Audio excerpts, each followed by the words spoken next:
107,5 PR FM News Channel. Selamat pagi pendengar PR. Pagi hari ini kita ada talk show terkait dengan pajak.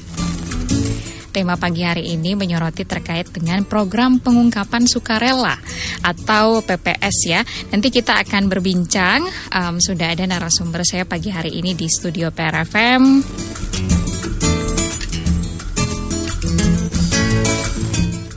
Iya, sudah ada Teh Rosina Dwi Rahadiani selaku penyuluh pajak ahli pertama ya, Kota Bandung, Cibenying ya. Selamat pagi Teh. Selamat pagi Teh Emil. Oke, lalu juga ada Kang Erik Rubianto selaku asisten penyuluh pajak mahir KPP Pratama Bandung Cibenying. Selamat pagi Kang. Selamat pagi Teh. Baik, sehat ya? Alhamdulillah. Tadi tidak macet ke sini? Lancar. Cukup lancar ya. Oke, baik.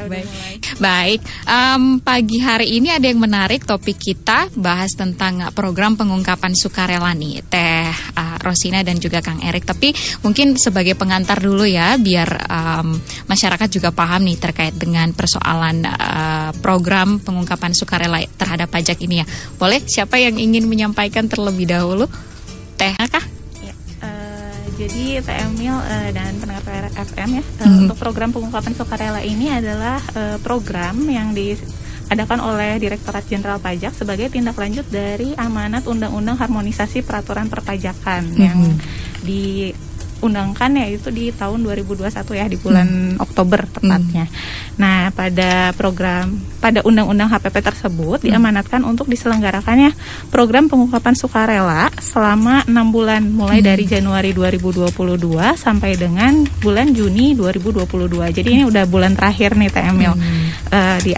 Akan berakhir di 30 Juni 2022 ini. Nah, kalau untuk antusiasme sendiri ya Teh ya, sejauh ini sih untuk sampai tanggal 2 Juni 2022 ini udah cukup banyak wajib pajak yang ikut serta dalam program PPS ini gitu. Kalau misalnya berdasarkan data yang dilansir oleh laman pajak.go.id, kurang lebih udah ada 57.072 wajib pajak yang ikut serta dengan nilai harta yang diungkapkannya lebih dari 115.408 miliar rupiah gitu. Oke, cukup besar berarti ya. Besar. Oke, baik. Kalau Kang Erik sendiri mungkin sebagai informasi awal ya, untuk program pengungkapan sukarela pajak ini seperti apa sih Kang yang harusnya masyarakat tahu begitu? Iya, baik. Jadi PPS ini adalah kesempatan yang diberikan ke wajib pajak setelah sebelumnya di tahun 2015 atau 2016 lalu ada tax amnesty. Nah, untuk wajib pajak yang dulu sudah ikut ataupun yang belum ikut dan masih memiliki harta yang belum dilaporkan, maka di PPS ini diberikan kesempatan untuk melaporkan hartanya yang saat itu memang terlewat atau lupa tidak dilaporkan begitu. Jadi ini kesempatan yang sangat silahkan dipergunakan gitu, karena belum tentu kesempatan ini datang kembali. Jadi silahkan wajib pajak, kesempatannya masih ada sekitar 20 harian lagi untuk mengikuti PPS ini. Begitu Teh. Oke. Kang, berarti kalau program ini apakah juga memang ini tahun keberapa prosesnya? Apakah memang dari 2015 itu sudah mulai berjalan kah, atau sebenarnya ini juga program baru sebenarnya? Ini program baru Teh. Kalau dulu di tahun 2015 itu programnya tax amnesty. Nah, hanya tadi seperti disampaikan oleh Teh Rosina bahwa sesuai dengan Undang-Undang HPP, maka DJP mengeluarkan kembali program yang disebut program PPS ini. Ya tadi bisa disebut sebagai kesempatan kedua mungkin untuk wajib pajak yang dulu tidak ikut TA atau ikut TA tapi belum melaporkan seluruh hartanya. Begitu. Oke, dan tentunya ada keuntungan-keuntungan juga ya yang akan didapat oleh para wajib pajak ya, Kang Erik dan juga Teh Rosina ya. Mungkin apa yang perlu diingatkan kembali kepada masyarakat? Siapa saja yang perlu untuk mengikuti PPS ini? Dari Teh Rosina, boleh? Ya, jadi Teh Emil tadi ya seperti yang dibicarakan Kang Erik, ada dua kondisi sebenarnya untuk wajib pajak yang bisa ikut dalam program pengungkapan sukarela ini. Nah, kondisi pertama itu untuk wajib pajak yang sebelumnya sudah mengikuti teks amnesti, tapi kemudian ada harta yang pada saat itu belum atau kurang diungkapkan di teks amnesti. Nah, ini diberikan kesempatan lagi untuk mengikuti program pengungkapan sukarela. Nah, untuk program pengungkapan sukarela yang kondisi kedua itu untuk wajib pajak khusus orang pribadi, di mana mereka memiliki harta yang diperoleh di tahun 2016 sampai dengan 2020, kemudian masih dimiliki pada 31 Desember tahun 2020, kemudian belum dilaporkan di SPT tahunannya. Nah, itu silakan segera mengikuti program pengungkapan sukarela untuk pengungkapan harta tersebut gitu. Jadi nanti tinggal membayar PPh final, uang tebusannya gitu, istilahnya ya. Mungkin kalau pakai istilah teks amnesti itu uang tebusan, tapi kalau di sini kita bayarnya PPh final program pengungkapan sukarela. Nah, jadi untuk wajib pajak silakan mengecek nih SPT tahunannya, lalu list nih harta-harta apa aja yang wajib pajak miliki, nanti dicocokin ada yang kelewat nggak harta-harta yang dimiliki ini untuk masuk ke SPT tahunannya. Kalau misalnya ada, nah itu maka kita harus segera cari tahu lebih lanjut, datang ke KPP untuk cari tahu tentang PPS. Gitu. Oke, baik. Dan ini berarti kurun waktu harta yang mungkin belum didaftarkan atau misalnya belum diikutkan teks amnesti dari 2000, jangkanya dari 2016 itu ya sampai dengan 2022 ini ya. Terus seperti apa, Kang? Jadi di PPS ini tadi ada dua kebijakan Teh. Nah, untuk harta yang dimiliki 2015 dan sebelumnya itu pendengar PRFM dapat mengikuti PPS kebijakan pertama. Sementara untuk harta yang dimiliki dari 2016 sampai dengan 2020 dan belum dilaporkan di SPT, maka pendengar PRFM dapat mengikuti PPS kebijakan kedua. Tentunya keduanya ini dengan tarif yang berbeda Teh. Karena kepemilikan hartanya berbeda, kemudian tadi kebijakannya juga berbeda. Betul. Oke, baik. Jadi ada perbedaan-perbedaan. Kalau perbedaan paling mencolok mungkin dari segi nominal harta barangkali ya, Kang ya? Dari tarifnya sebetulnya, Teh. Oke, ya. Baik. Ini mungkin perlu diketahui juga tarifnya ada perbedaankah per tahunnya? Jadi untuk wajib pajak dengan kondisi pertama tadi yang ingin mengikuti PPS kebijakan 1, tarifnya itu ada 3 Teh. Jadi yang paling rendah itu 6%, paling tingginya 11%. Nah, yang 11% ini untuk wajib pajak yang memiliki harta di luar negeri, kemudian dilaporkan di PPS ini dengan dideklarasi saja tanpa di repatriasi ke dalam negeri, itu dia dikenakan 11%. Kemudian untuk wajib pajak yang deklarasi harta dalam negeri, kemudian tarifnya itu dikenakan 8%. Dan tarif terendahnya yang 6% itu apabila tadi harta yang dideklarasi luar negeri kemudian direpatriasi, dan harta yang dideklarasi di dalam negeri kemudian diinvestasikan, maka dia berhak mendapatkan tarif yang terendah, yaitu yang 6%. Kemudian untuk wajib pajak yang ingin mengikuti kebijakan kedua, tarifnya ada 3 juga. Yang paling tinggi 14%, paling rendahnya paling tingginya 18%, paling rendahnya di 12%. 18% ini untuk sama seperti tadi, deklarasi harta luar negeri tanpa repatriasi. Kemudian 14% untuk repatriasi harta luar negeri dan deklarasi harta dalam negeri. Dan yang terendah juga sama, yaitu untuk repatriasi harta luar negeri dan deklarasi harta dalam negeri kemudian diinvestasikan. Dia berhak mendapatkan tarif terendah yaitu 12%. Oke, jadi seperti itu ya untuk perhitungannya ya. Nah, ini kalau misalnya mau membayarkan ataupun juga menunaikan kewajiban ini bisa melalui mana nih? Teh Rosina, mungkin bisa mulai email kah atau apakah begitu untuk memudahkan masyarakat juga ya kondisi saat ini? Ya, jadi untuk mengikuti PPS ini wajib pajak itu nanti akan mengisi formulir yang tersedia di laman DJP online. Jadi kan untuk wajib pajak mungkin saat ini juga banyak ya mengisi SPT tahunan udah melalui DJP online. Nah, PPS ini juga tersedia di laman DJP online. Nanti wajib pajak bisa mengisi sendiri formnya, melengkapi rincian hartanya dan nilainya nanti akan dihitungkan juga di situ di form tersebut berapa pajak yang harus dibayar. Tapi misalnya wajib pajak mengalami kesulitan untuk memahami cara pengisiannya, nanti wajib pajak juga bisa datang ke KPP terdekat atau KPP terdaftar untuk berkonsultasi dan akan dibantu oleh petugas terkait pengisian atau dalam keikutsertaan dalam program pengungkapan sukarela gitu. Oke, jadi itu ya, kalau kurang paham boleh ke langsung kantornya. Lalu juga sebenarnya ada kemudahan juga ya kalau mau online biar lebih mudah bisa langsung mengunjungi di website pajaknya begitu ya. Betul. Oke, baik. Pendengar, Anda mungkin ada yang ingin menanyakan beberapa hal juga terkait dengan pajak dan lain sebagainya, bisa langsung ditambahkan di 0818811075. Sudah ada Kang Erik dan juga Teh Rosina yang akan menjawab pertanyaannya seputar perpajakan pada pagi hari ini. Teh Rosina dan Kang Erik, kita tahan dulu. Di segmen kedua nanti kita akan bahas lagi ya persoalan apa saja yang mungkin harus dipersiapkan, lalu juga keuntungan dan manfaat ya yang akan didapat oleh para wajib pajak ini ya dalam program pengungkapan sukarela ini.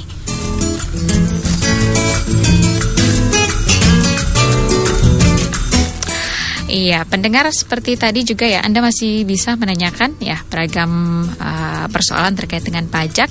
Tapi topik kita juga pagi hari ini tentang program pengungkapan sukarela ya. Anda boleh tanya-tanya apa saja, langsung 4221075, kemudian 0818811075. Usai jeda, Emil akan kembali, tetap bersama kami.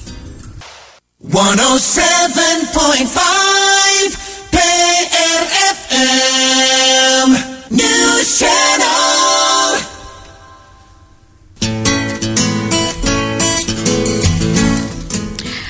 .7,5 PRFM News Channel. Pendengar, masih dalam talk show pajak pada pagi hari ini dengan tema program pengungkapan sukarela. Dan narasumber saya pagi hari ini di studio PRFM ada Teh Rosina Dwi Rahadiani selaku penyuluh pajak ahli pertama KPP Pratama Bandung Cibenying.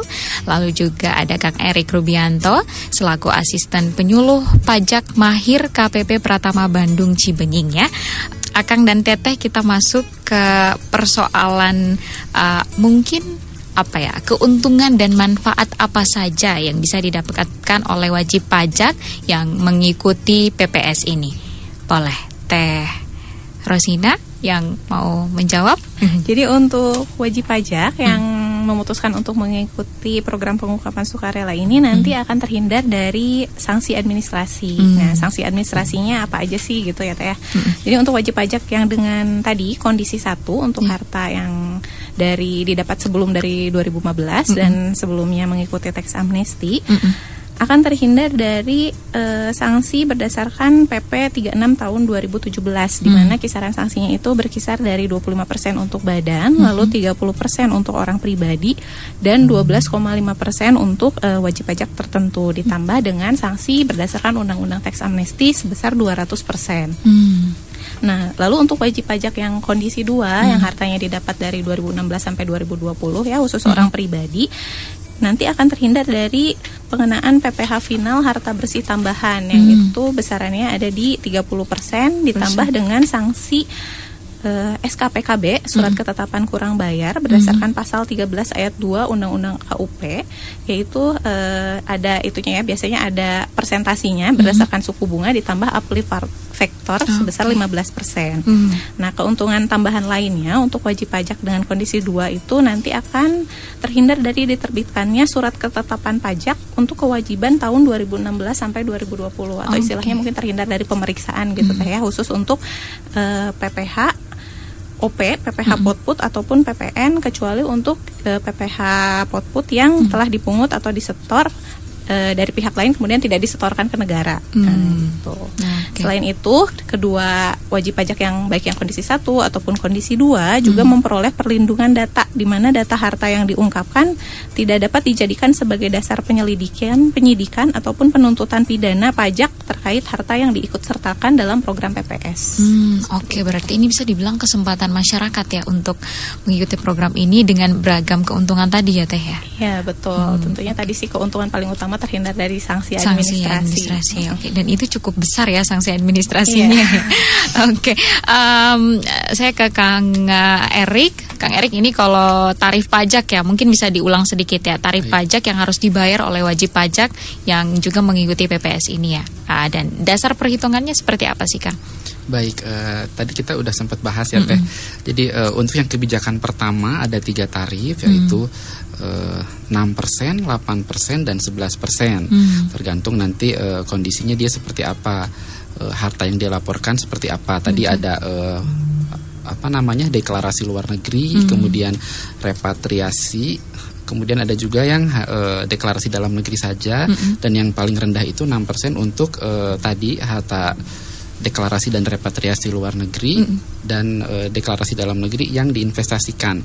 Jadi jika ingin mendapatkan tarif terendah, harta-harta yang diungkap itu harus diinvestasikan Teh, supaya dia bisa mendapatkan tarif yang 6%. Kemudian untuk yang kebijakan kedua juga sama, ada 3 lapisan tarif, yaitu 12, 14, dan 18%. Untuk kriterianya sama seperti tadi, yaitu deklarasi luar negeri, kemudian repatriasi luar negeri, dan deklarasi dalam negeri. Kemudian yang paling rendah 12% itu untuk kedua kondisi tadi dan diinvestasikan. Kemudian untuk perhitungannya, untuk kebijakan pertama itu untuk harta berupa kas atau setara kas itu diukurnya dengan menggunakan nilai nominalnya.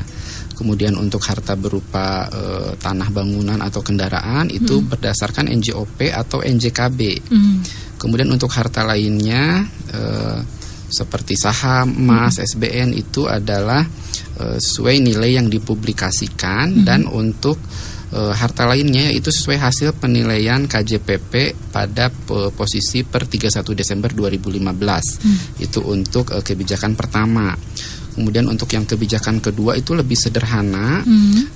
Dasar perhitungannya adalah menggunakan nilai nominal untuk harta berupa kas atau setara kas, dan harga perolehan untuk harta lainnya. Oke, jadi itu tadi ya perhitungannya seperti itu ya. Ada dari 6%, 8%, 11% ya. Ya. Oke. Mungkin kalau ada yang kurang paham boleh langsung ke kantor mungkin ya, Kang. Boleh. Akan dibantu untuk dihitungkan ya. Ya, nanti jadi seperti tadi disampaikan oleh Teh Rosina bahwa untuk PPS ini penyampaiannya sebetulnya secara online melalui website. Tapi apabila pendengar PRFM kesulitan untuk mengisi sendiri, silahkan boleh datang langsung ke KPP terdekat atau ke KPP terdaftarnya. Nanti petugas akan dengan senang hati membantu pendengar semuanya untuk melakukan penyampaian PPS ini. Oke. Nah, Kang, ada hal lainkah yang harus diperhatikan oleh wajib pajak untuk mengikuti program pengungkapan sukarela ini atau PPS ini? Iya, karena tadi kan ada beberapa tarif itu ya, salah satunya jika pendengar PRFM ingin menggunakan tarif yang terendah, itu tadi ada syaratnya, yaitu harus diinvestasikan. Si harta yang dilaporkan di PPS ini harus diinvestasikan.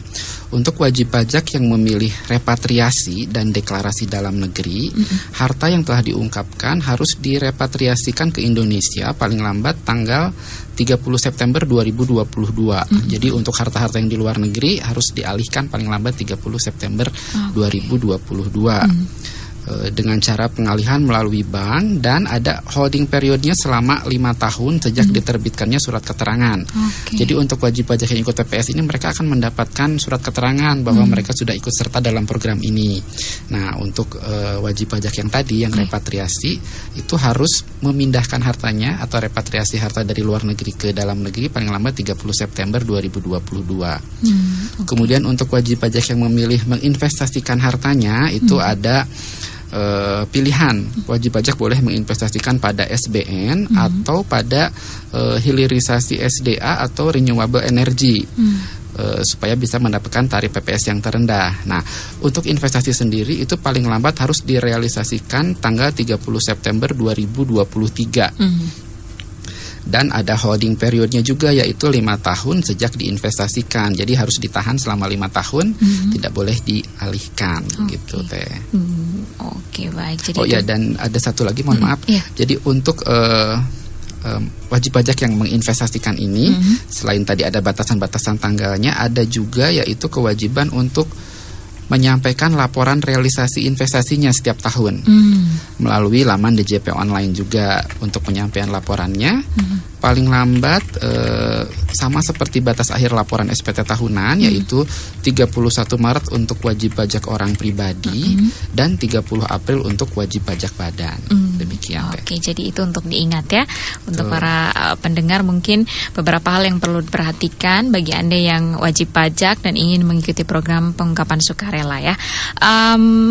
Kang Erik dan juga Teh Rosina, ini juga sudah ada beberapa pertanyaan yang sudah masuk ya.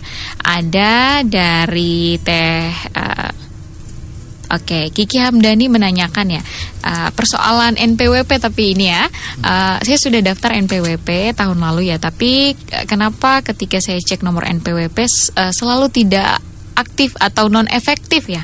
Apakah bisa diubah supaya NPWP saya aktif dan masuknya wilayah Garut tapi sedang di Bandung, bisa ke KPP yang di Bandung atau tidak?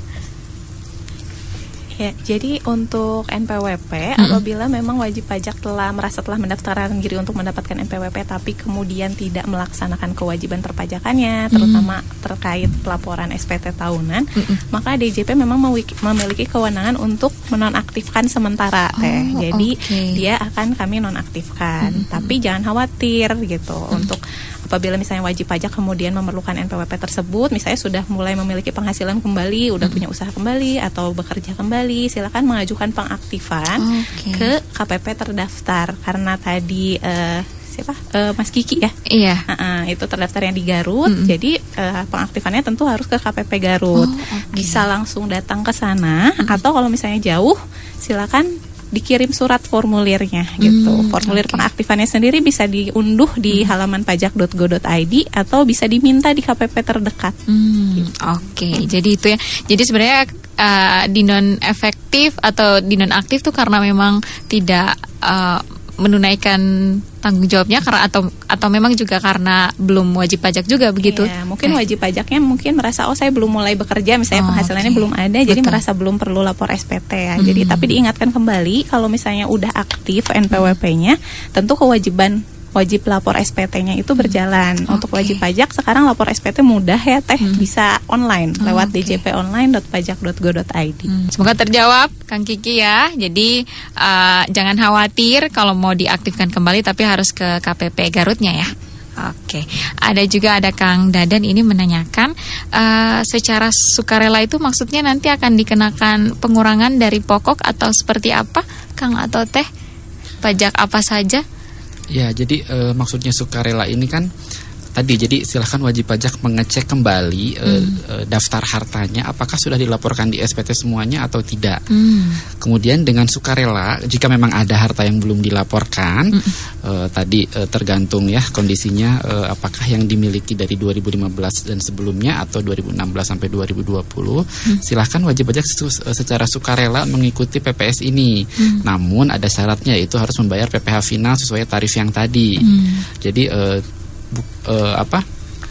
jika wajib pajak tidak melaporkan melalui PPS ini, maka nanti wajib pajak dapat dikenakan tarif yang lebih tinggi tadi yang Teh Rosina sampaikan, yaitu sanksi administrasi berupa sanksi administrasi sebesar 30%, 25% tadi, dan ada juga sanksi 200% untuk wajib pajak yang sudah ikut TA.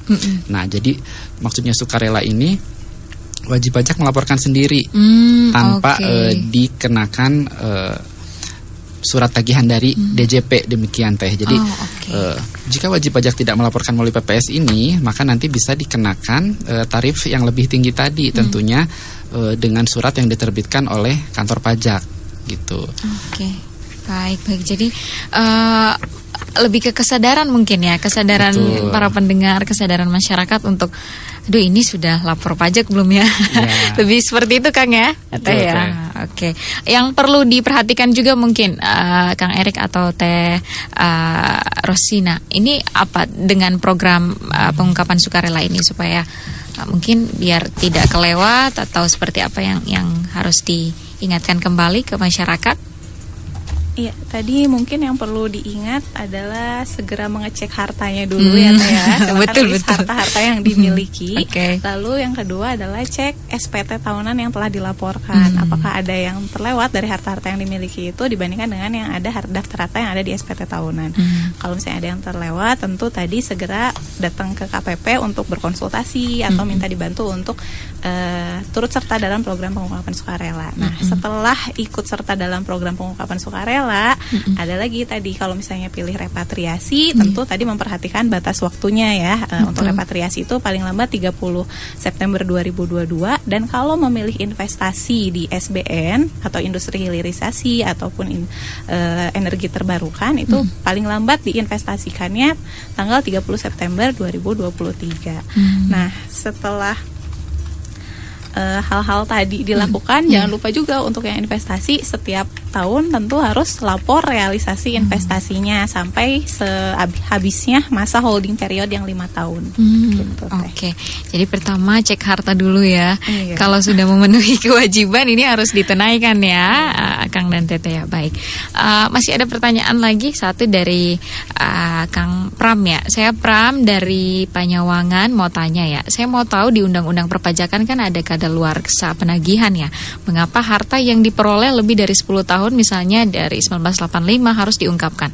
Ya, jadi kalau betul sekali di pajak itu ada namanya daluarsa penagihan ya, kurang lebih 10 tahun. Nah, untuk harta-harta yang tadi yang sebelum 2015 dari 85 sampai 2015 itu bisa ikut PPS kebijakan 1. Kenapa masih ada kebijakan ini? Karena ini memfasilitasi adalah wajib pajak yang sebelumnya mengikuti tax amnesty. Nah, karena di tax amnesty sendiri itu ada sanksi yang 200% untuk harta yang kurang ungkap atau tidak sepenuhnya diungkap. Nah, sanksi tersebut tidak mengikat 10 tahun daluarsa penagihan karena itu bukan melalui pemeriksaan tapi melalui adanya tax amnesty. Jadi istilahnya sudah diberi kesempatan pada saat tax amnesty dengan tarif yang rendah tapi masih ada yang disembunyikan. Nah, ini kita diberi kesempatan kedua nih di PPS ini gitu. Daripada kita nanti tagihkan dengan undang-undang TA gitu. Seperti itu. Baik. Yang juga nanti ada pengenaan denda lebih banyak lagi ya Teh ya, kalau 200% tadi. 200% ya Kang Pram ya. Semoga menjawab. Kang Erik mau menambahkan kah? Mungkin mengingatkan kembali kepada pendengar PRFM bahwa ini waktunya masih ada, cuma tidak lama lagi, kurang dari sebulan lagi untuk mengikuti PPS. Jadi tadi sudah berulang kali disampaikan oleh Teh Rosina, cek kembali harta kawan pajak semuanya, apakah sudah dilaporkan semua di SPT tahunan. Jika masih ada yang terlewat dilaporkan, mangga silahkan segera diikutkan di PPS ini, daripada nanti bisa dikenakan tarif yang lebih tinggi begitu. Jadi silahkan kawan pajak bisa datang langsung ke KPP terdaftarnya masing-masing atau ke KPP terdekat untuk konsultasi, atau boleh juga ke media sosial DJP. Ada juga bisa melalui kering pajak ya, melalui 1.500-200. 1.500-200. Ya. Bebas tarif ya? Masih bertarif. Masih bertarif. Oke. Jadi kalau yang dekat rumahnya dengan KPP boleh langsung untuk menghindari tarif telepon juga, atau misalnya berkonsultasi, mungkin ini harta saya segini gitu, apakah sudah memenuhi kewajiban pajak atau juga sudah memenuhi, bisa mengikuti program pengungkapan sukarela ini atau tidak ya. Baik, semoga terjawab ya untuk Kang Pram, Kang Dadan, Kang Kiki juga sudah menanyakan tadi. Kita break dulu, Kang Erik dan Tena ya. Nanti di segmen ketiga kita banyak akan juga menyoroti terkait dengan cara menginvestasikan mungkin ya. Mengapa harta kita tuh harus diinvestasikan, lalu juga mungkin jenis investasinya apa saja ya untuk persoalan pajak ini. Baik.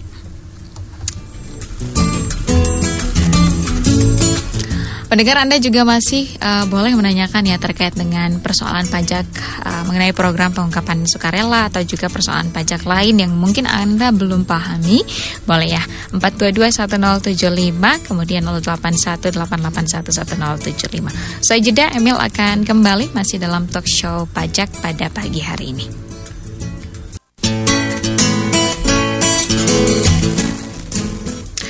...107,5 PRFM News Channel.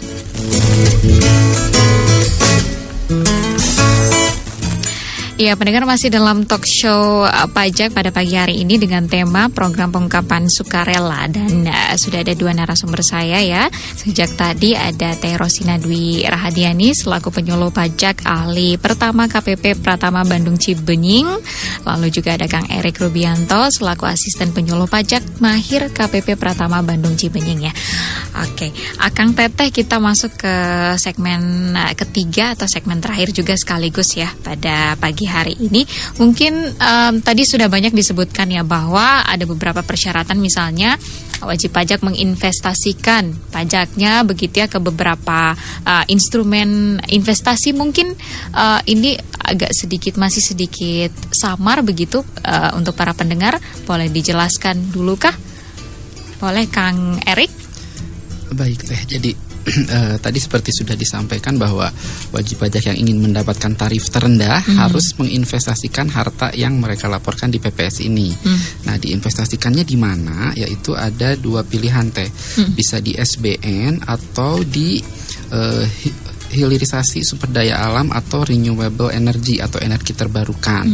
Nah, untuk investasi SBN sendiri berlaku ketentuan di mana pembelian atas SBN ini dilakukan di pasar perdana dengan mekanisme private placement melalui dealer utama dengan menunjukkan surat keterangan. Jadi untuk mereka yang sudah ikut PPS ini nanti kan akan mendapatkan surat keterangan bahwa mereka sudah ikut serta PPS ini. Nah, pada saat mereka ingin menginvestasikan, surat keterangannya harus ditunjukkan. Nah, saat ini pun DJPPR atau Direktorat Jenderal Pembiayaan dan Pengelolaan Risiko sudah menerbitkan seri pertama dari SBN. Untuk kawan pajak yang sudah ikut PPS sudah bisa jika ingin mulai menginvestasikan di SBN. Kemudian untuk di hilirisasi SDA, pemerintah juga sudah menerbitkan PMK nomor 52 tahun 2022 yang di dalamnya mengatur kegiatan usaha sektor pengolahan sumber daya alam dan energi terbarukan mana saja yang dapat menjadi tujuan investasi dari peserta PPS ini. Oke, jadi itu tadi yang perlu diperhatikan. Investasinya boleh di instrumen apa saja kah? Ya, jadi tadi untuk harta-harta yang diungkap di PPS tadi ada kanal investasinya dua ya, ada di SBN atau di industri. Industrinya terbatas di industri hilirisasi sumber daya alam ataupun energi terbarukan. SBN-nya sendiri pun terbatas tadi ya, ada ketentuan-ketentuannya, dan SBN ini khusus untuk peserta PPS. Jadi dibelinya hanya bisa dengan menunjukkan surat keterangan ke dealer utama gitu. Nanti SBN tersebut akan dijadwalkan penerbitannya secara penjadwalan private placement-nya ya oleh DJPPR itu secara periodik. Untuk tahun 2022 sendiri kurang lebih akan ada 9 periode private placement gitu untuk SBN-nya. Dan untuk yang tadi industri hilirisasi ataupun energi terbarukan itu ada KBLI tertentu dari industri-industrinya yang boleh menjadi tujuan investasi sesuai tadi KMK 52 tahun 2022. Oke. Nah, ini apakah juga SBN ini sudah termasuk di dalamnya saham lalu instrumen-instrumen lain kah, atau sebenarnya itu juga berbeda? Berbeda Teh, karena SBN ini adalah surat utang negara. Jadi dia surat utang negara diterbitkan oleh DJPPR dan dikelola oleh DJPPR. Jadi ini khusus dan lebih khusus lagi untuk peserta PPS. Jadi serinya khusus, bukan seri yang sudah beredar di masyarakat. Oke, baik. Jadi sebenarnya ini dikhususkan untuk masyarakat yang ikut PPS ini ya. Iya, betul. Oke, baik. Jadi ini punya banyak keuntungan juga sebenarnya ya, Teh Rosina ya, untuk masyarakat yang mengikuti program pengungkapan sukarela ini. Nah, untuk hitung-hitungan atau misalnya ini mungkin masyarakat, saya tidak tahu ini harus diinvestasikan kemana, sebaiknya apa yang dilakukan?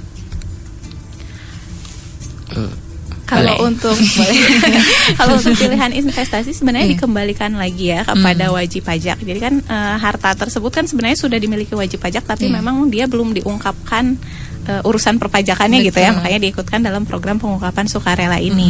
Nah, tapi kalau kemudian harta tersebut kan kalau ingin dapat tarif terendah ketentuannya harus diinvestasikan. Pilihan investasinya tentu menjadi pilihan yang bisa dipilih wajib pajak sendiri gitu, tanpa ada batasan dari kami. Kami hanya membatasi pilihannya ada di SBN atau industri hilirisasi. Untuk memilih yang mana kita tidak mengatur, boleh dipilih sendiri oleh wajib pajak mana yang lebih menguntungkan. Tentunya tadi SBN sendiri menguntungkan karena minim resiko, tapi industri hilirisasi tentu mendukung perkembangan industri sumber daya alam dan hilirisasi energi terbarukan di Indonesia gitu. Oke. Nah, Teh, ini sebenarnya kalau investasi itu ada standar nominal harus berapa begitu supaya untungnya lebih supaya ada diskon lebih rendah lagi pembayaran pajaknya kah, atau seperti apa? Atau sebenarnya tidak dipatok nominal, Teh? Kalau untuk pajak yang dibayar terkait PPh final PPS sendiri sebenarnya tidak ada ya, maksudnya tarif tersebut akan tetap untuk yang terendah untuk kebijakan 1 tadi 6%, lalu untuk kebijakan 2 itu 12%. Tarifnya tetap seperti itu mau investasi dimanapun, di SBN ataupun di industri hilirisasi. Tapi kemudian di keuntungan yang didapat dari investasi sendiri untuk SBN kan tentu ada persentase yang didapat ya dari itu, tergantung dari yang diterbitkan dari DJPPR. Kita bukan bagian DJP gitu untuk mengatur berapa yang dihasilkan dari investasi di SBN. Nah, untuk industri sendiri juga tergantung dari perusahaannya ya atau industrinya gitu. Tingkat profitabilitasnya gitu. Nah, tadi kalau mau dapat rendah berarti harus investasi. Nah, ini kan jangka waktunya udah dikit lagi nih. Kalau tiba-tiba baru mau investasi dan baru mau ikut program ini tuh gimana? Jadi untuk investasinya sendiri batas akhirnya di 30 September 2023 Teh. Jadi untuk sekarang yang sampai dengan 30 Juni 2022 ini adalah silahkan pendengar PRFM, kaum pajak semuanya yang memang tadi masih memiliki harta yang belum dilaporkan di SPT, ikut PPS dulu. Batas akhirnya 30 Juni 2022. Nah, untuk investasinya sendiri dapat dilakukan paling lambat 30 September 2023. Jadi kalau misalkan kawan pajak sudah ikut PPS kemudian masih bingung, masih ada waktu setahun ke depan mau investasi di yang mana nih? Apakah di SBN atau di hilirisasi SDA atau renewable energy. Nah, di hilirisasi SDA dan renewable energy sendiri ini bisa melalui pendirian usaha baru atau juga melalui penyertaan modal. Jadi nanti di PMK itu ada dijelaskan sektor usaha mana saja yang bisa menjadi tujuan investasi untuk peserta PPS ini. Jadi sebenarnya rentan waktu ini daftar dulu lah ya. Betul. Daftar dulu program ini, pokoknya untuk investasinya masih ada setahun ke depan ya. Betul. Potensinya juga akan apakah langsung dihitung dari saat ini ketika daftar, kemudian potongannya akan masuk ke di 6%, 11% kah? Itu langsung dihitungkah saat itu atau sebenarnya menunggu dulu? Iya, jadi untuk PPh final program pengungkapan sukarelanya tentu harus dibayarkan pada saat mengikuti ya, berarti sebelum 30 Juni 2022. Itu harus dihitung apa dia memilih repatriasi atau deklarasi atau investasi. Jadi nanti kena tarif yang mana. Kemudian PPh-nya dibayarkan sebelum jangka waktu 30 Juni tadi 2022. Jadi sebenarnya dilangsungkan ya untuk potongan terendahnya itu nanti apakah tahun depan lagi dihitungnya atau yang jangka waktu investasi itu? Untuk PPh finalnya sendiri hanya dibayar 1 kali selama rentang waktu PPS, tapi harta tersebutnya diinvestasikannya tadi dalam masa holding period 5 tahun. Itu sejak diinvestasikan. Sejak diinvestasikan. Baik. Ada beberapa pertanyaan yang sudah masuk juga pada pagi hari ini. Ada Kang Maulana ya. Kang Maulana menanyakan, alhamdulillah saya taat pajak membantu negara. Nah, sanksinya kalau bisa tolong dijelaskan yang pajaknya nggak dilaporkan biar jadi taat juga. Boleh, Kang Erik atau Teh Rosina mau menjelaskan sanksinya? Baik, kalau untuk orang pribadi sendiri itu sanksinya sebetulnya jadi tergantung dia usaha atau pekerjaannya apa Teh. Kalau misalkan dia hanya karyawan saja, pajaknya kan sudah dipotong oleh kantor atau perusahaan tempat dia bekerja. Kewajiban dia itu hanya melaporkan SPT tahunan setahun sekali, paling lambat 31 Maret tahun berikutnya.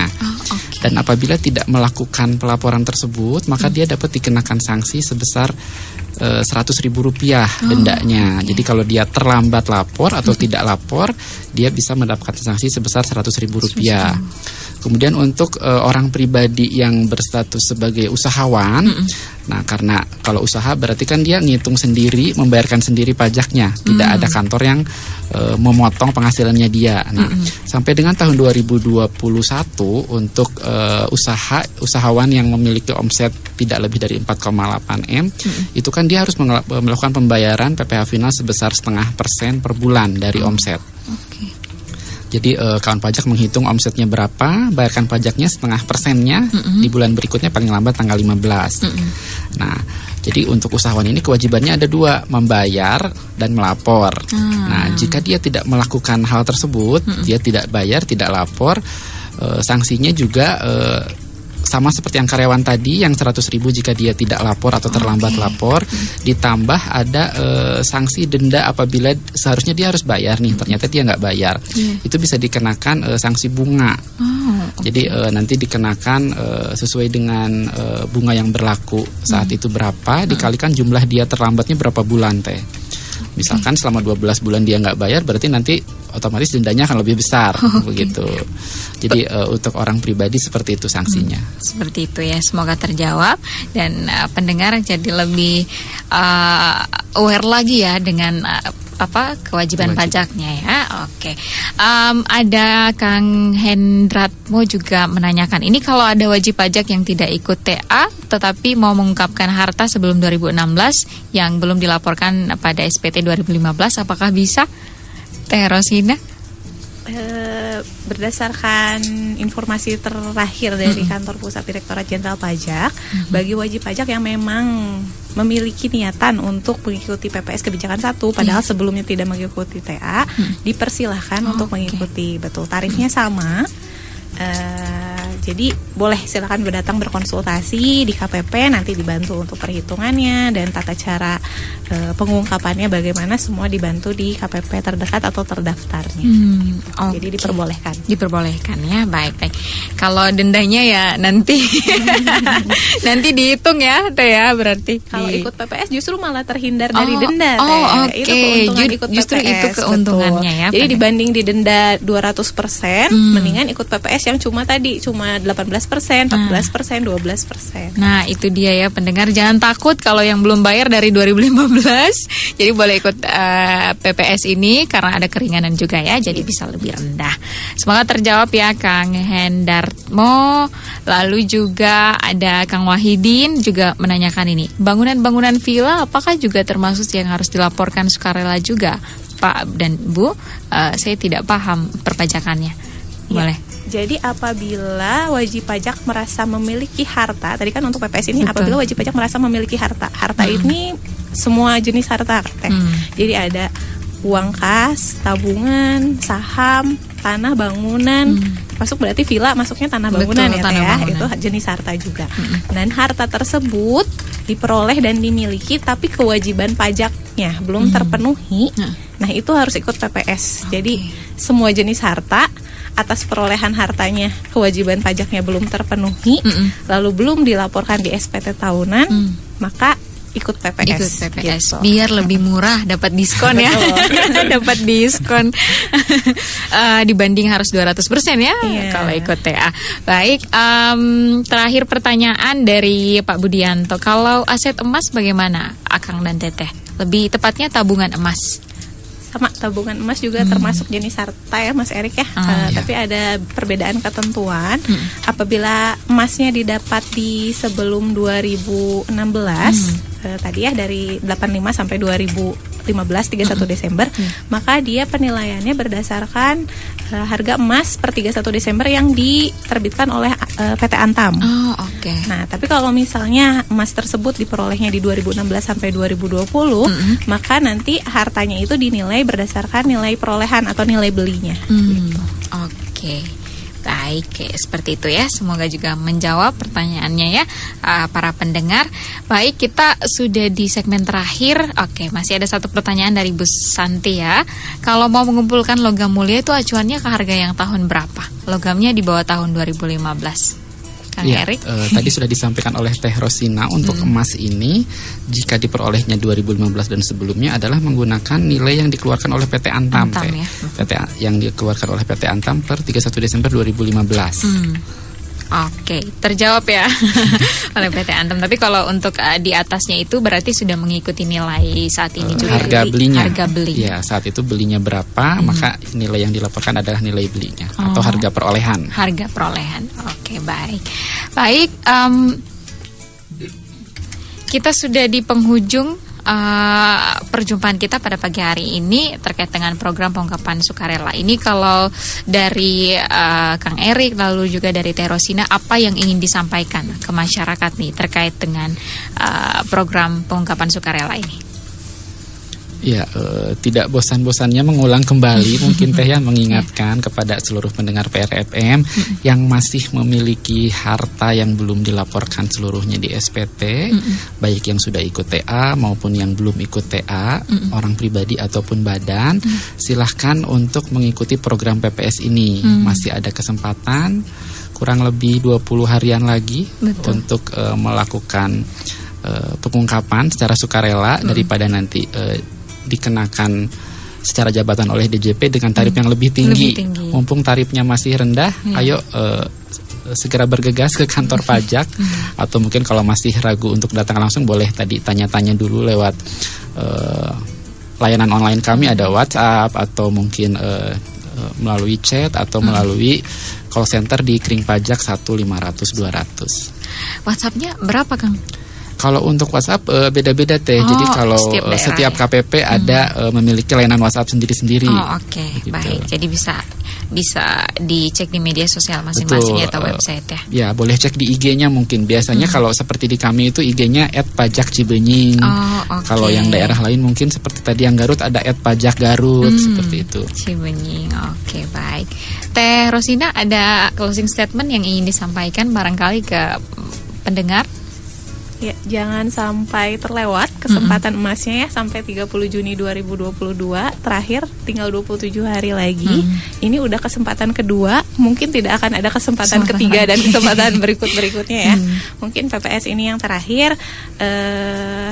Jadi mending kita bersihkan dulu dosa-dosa pajak kita masa lalu ya, sebelum melangkah ke tahun-tahun berikutnya. Betul. Dan ini kebetulan lagi dapat diskon ya, karena mau dosa-dosa tahun sebelum-sebelumnya juga akan dapat diskon saat ini ya kalau yang ikut program PPS ini. Jadi jangan takut ya, yang belum bayar dari 2014 mungkin atau dari tahun-tahun sebelumnya dapat diskon meriah ya di program ini. Baik, Teh Rosina selaku penyuluh pajak ahli pertama KPP Pratama Bandung Cibenying, terima kasih waktunya. Sama-sama Teh. Terima kasih ya Teh. Lalu ada Kang Erik Rubianto juga selaku asisten penyuluh pajak mahir KPP Pratama Bandung Cibenying. Terima kasih Kang ya sudah ikut hadir di studio PRFM. Kita jumpa di diskusi selanjutnya barangkali ya di lain kesempatan ya. Selamat pagi. Assalamualaikum Akang dan Teteh. Waalaikumsalam warahmatullahi wabarakatuh.